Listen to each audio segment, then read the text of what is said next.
Hi everyone. No, I'm not dead. I'm very much alive. I couldn't make videos because there were a lot of things I had to take care of on the personal front, etc. etc.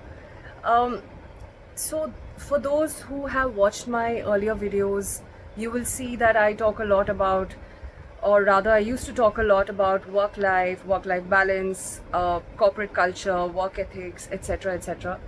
I just thought I'll make a different sort of a I'll give a different sort of a take over here on certain things that I've realized all these years, struggling. I think it happens with a lot of people when everything just falls in place and everything kind of starts making sense. The thing that I really wanted to put out there is, so when we are growing up, we have been told a lot of things. We have been told about things like uh, you should study certain subjects, then you should get a good job, get placed somewhere, have a good salary, get married by a certain age. This is the way to do it. Sort of like unknowingly, unconsciously, we have been programmed to believe that whatever we've been told has to be the blueprint of life. Yeah.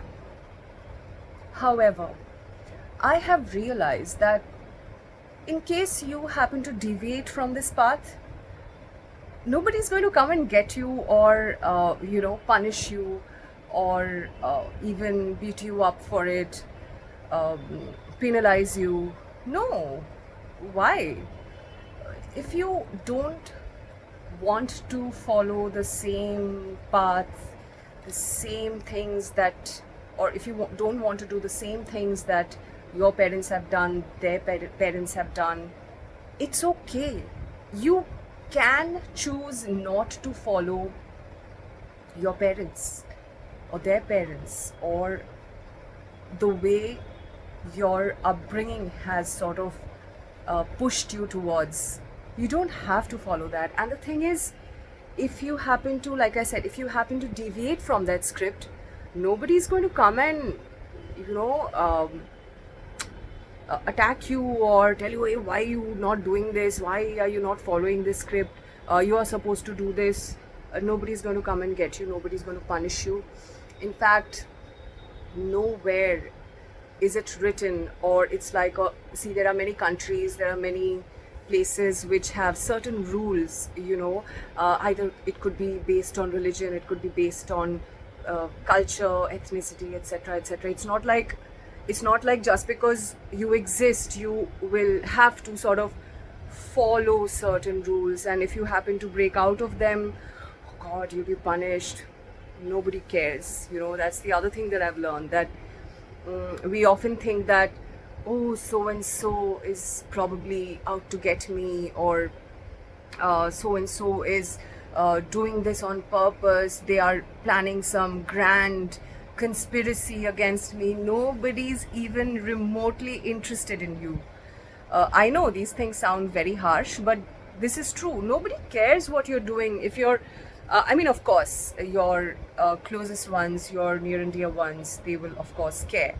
But apart from that, if you say felt offended by something that someone says, and then you sort of start thinking, oh, why did he or she say that? It must be part of some bigger something which may lead to my downfall.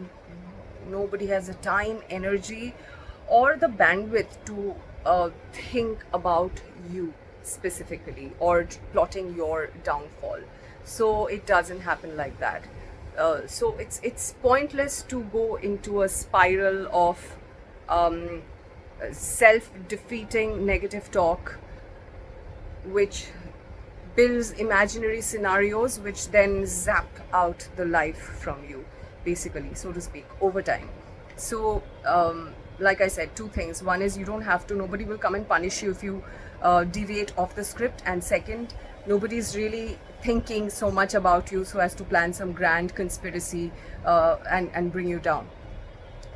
The third thing that I've realized is you can start off or have a fresh start at any age and stage of your life. You don't have to have it all figured out by the time you're 30. In fact, if you're like in your 30s and if you think that you've had it all figured out, everything has fallen in place, please be prepared for a complete meltdown. I'm not trying to scare you, but as you age, you will realize the stupidity and the bullshittery of certain things that you believed in, certain things that are ingrained in your head. And when you'll realize, when you will actually see through the bullshit, the first reaction you will have is anger and embarrassment on yourself. It'll happen. Go through it, experience it, but come out of it and realize that you are free to make choices of your own, as long as you are accountable for the choices that you are making and you're sure about it. So yeah, take a call on your life. Don't get sidelined by quote unquote what others are thinking, or quote unquote should I be doing this, or quote unquote I'm 35, I still haven't figured it out yet. You probably will not have it figured out even at 40. You may not. Right, so what's the point of getting so flustered about it, right? What else did I realize?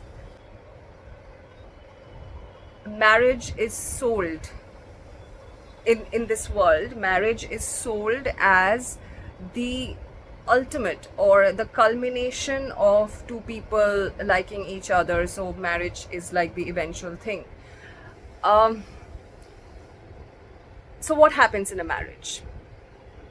I'm going slightly on a different note here, but bear with me. I'm sure a lot of you will agree. What is marriage? Forget about whether it's love marriage or arranged marriage. Marriage is when two people cohabit, sharing their daily lives, right? So, and of course, in our country, it means not just cohabiting with the partner, but also in most cases actually cohabitating,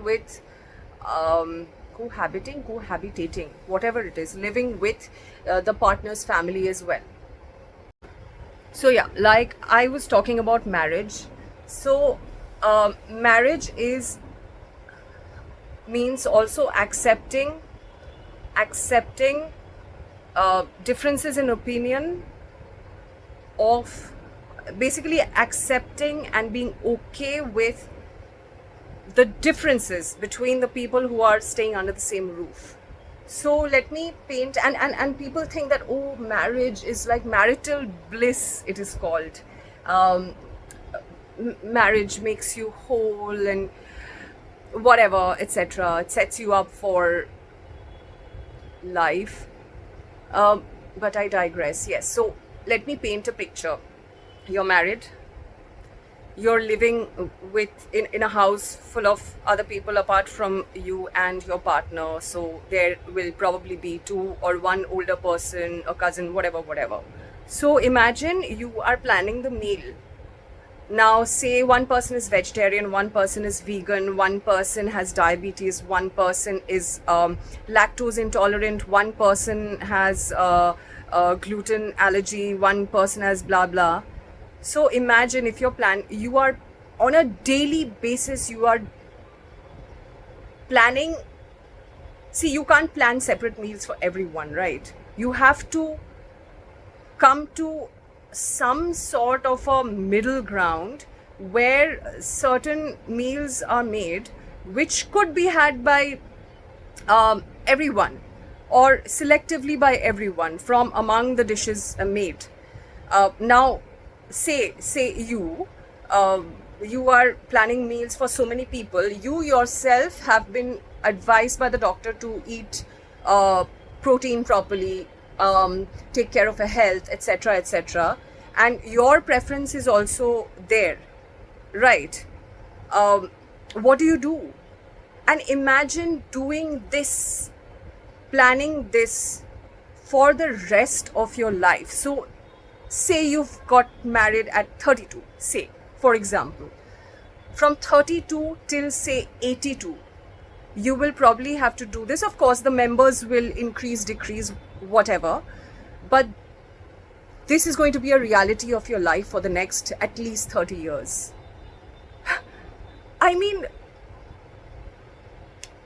you don't ask for these things. You just get these things as part of the package deal.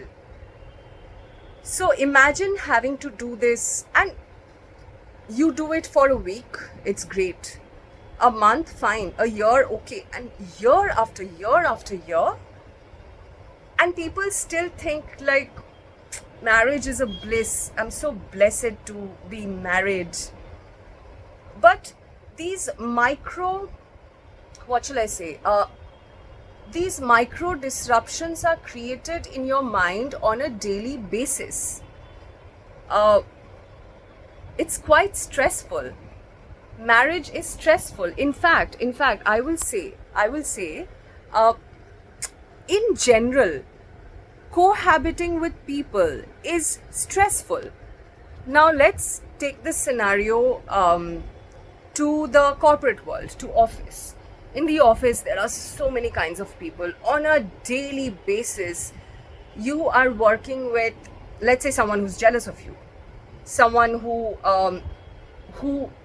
constantly shoots your work down, someone who's say trying to kick you down the ladder, someone who's actually passionate. So many kinds of people. On a daily basis, you have to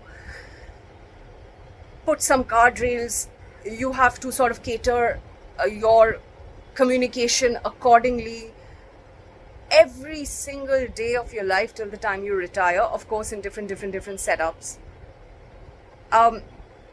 So basically it's like the moment you're born in this world, you are set up for a life full of extreme stress in various situations. It could be in a marriage, in a family, in the workplace. So people who sell us the idea that marriage is bliss, that a job means you have arrived in life,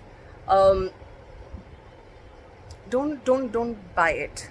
Don't buy it. We millennials in the sense people who are born in 1980 to I think 2000, correct me if I'm wrong, it could be 1981 to 2000 or something like that. So I was born in 1984. I am a true blue millennial. From a very young age, we've seen that dads work very hard, dads bring the money in, moms cook in the kitchen, moms and dads fight sometimes, sometimes fights get ugly, but oh, what a family, beautiful family. Then not everyone is an A+ student, right? So the ones who are B or C, imagine their lives back then. So I can give example from my growing up years. The standard was set like 85% and above you will have to score, and I was not a good student. I was at best average, like higher average. I was good in certain subjects, only certain subjects, but I had to struggle so much to ensure. And the times, like when you're 13-14 years old, you should actually have a very stress-free life so that you also enjoy what's meant to be enjoyed at that age of your life, right? Not ki you think, oh, my older cousin has scored 90%. If I don't score 85%, I'll become the black sheep of the family. These things used to go around back when we were young.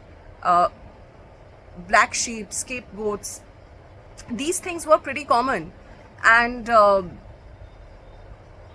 people who are parents today, young parents of today who have kids of their own, toddlers of their own,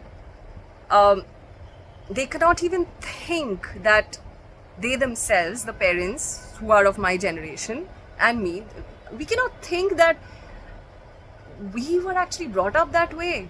Things that will be actually called abuse now in the current context. I mean, did this ever happen to you that you scored 1 mark less than what was considered the excellence benchmark of your family? You scored 1 mark less, and your parents or one of your parents like stopped talking to you for a month. How old are you? You're like what, 14, 15?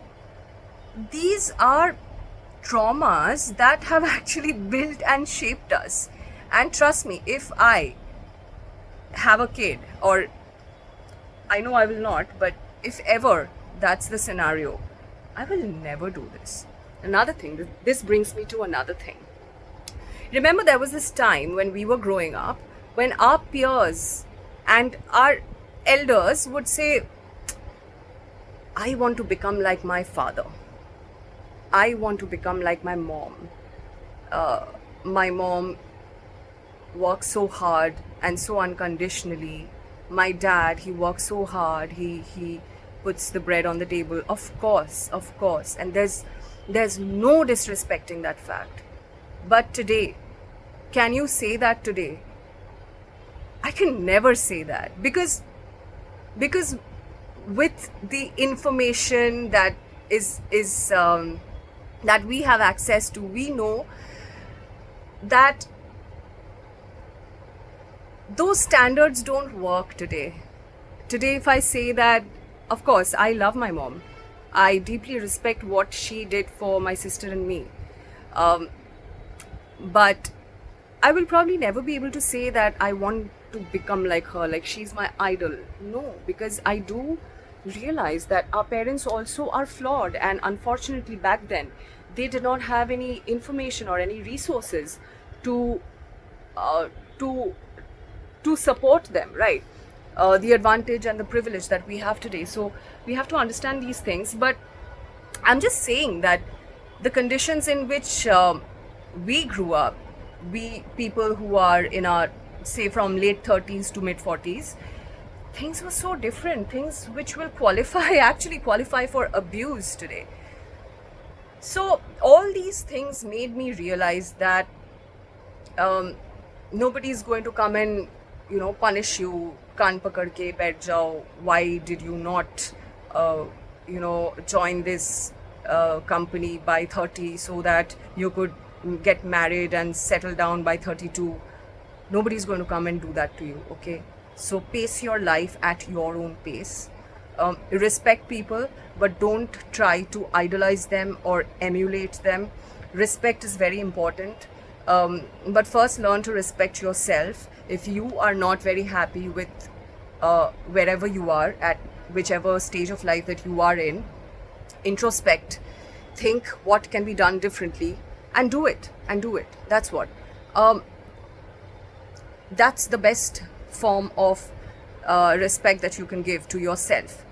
So I just wanted to make a video on these very random things, certain realizations, and I think I'll probably change my tack, because speaking about corporate culture and work life is like, so it's not as fun as speaking about internal realizations, right? I can give you 10 to-do things to implement at work, but work is just like one very tiny aspect of your life.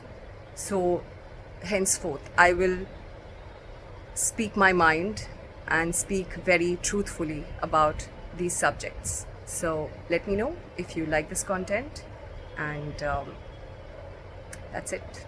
I'll make another video very soon. I will. Thank you.